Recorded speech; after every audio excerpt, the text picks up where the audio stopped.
Mais que se passe-t-il chez Apple? C'est la saga des bugs qui se poursuit. Après l'erreur 53 apparue il y a quelques semaines de cela, voici un nouveau bug qui frappe les possesseurs d'iPhone 6, 6S, mais aussi de certains iPads. C'est le bug du navigateur Safari. Vous cliquez sur un lien hypertexte. Alors le lien hypertexte, on en trouve partout, dans les mails, dans les applications, ou alors simplement si vous tapez une adresse dans le navigateur, et bien à ce moment-là, ce navigateur Safari, donc le navigateur d'Apple, plante. Et on est obligé de killer l'application. Ce bug est apparu le week-end dernier. Apple tarde quand même à trouver une solution. Voici les explications de ce bug avec Pierre Fontaine. C'est lié a priori à une fonction qui était introduite avec iOS 9 à l'automne dernier, qui s'appelle les liens universels et qui permet à un développeur de faire un lien qui serait un lien web qui renverrait vers un site, mais qui renvoie en fait vers l'application du site.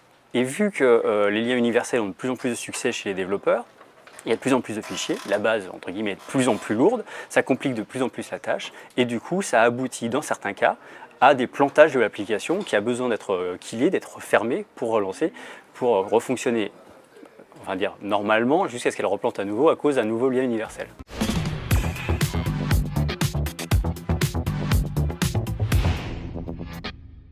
Pour le premier anniversaire de Windows 10, Microsoft sortira cet été une mise à jour importante, majeure de son OS. D'accord.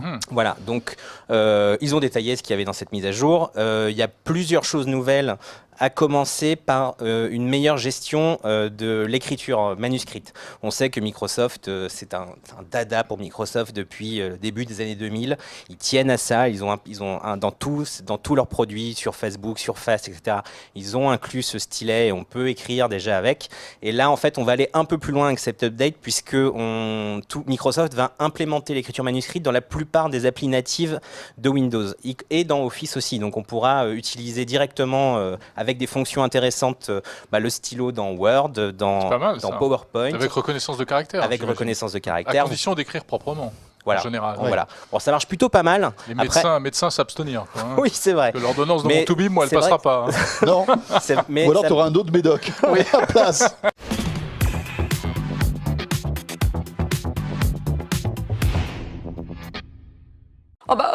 C'est quoi ça?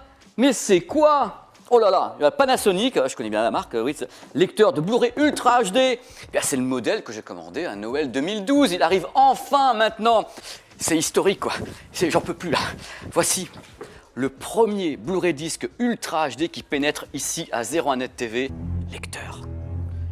Faire ça. Madre de Dios, 4K 60p, première fois, c'est historique. Vous vivez un moment historique, vous vous rendez même pas compte. Je vais chialer.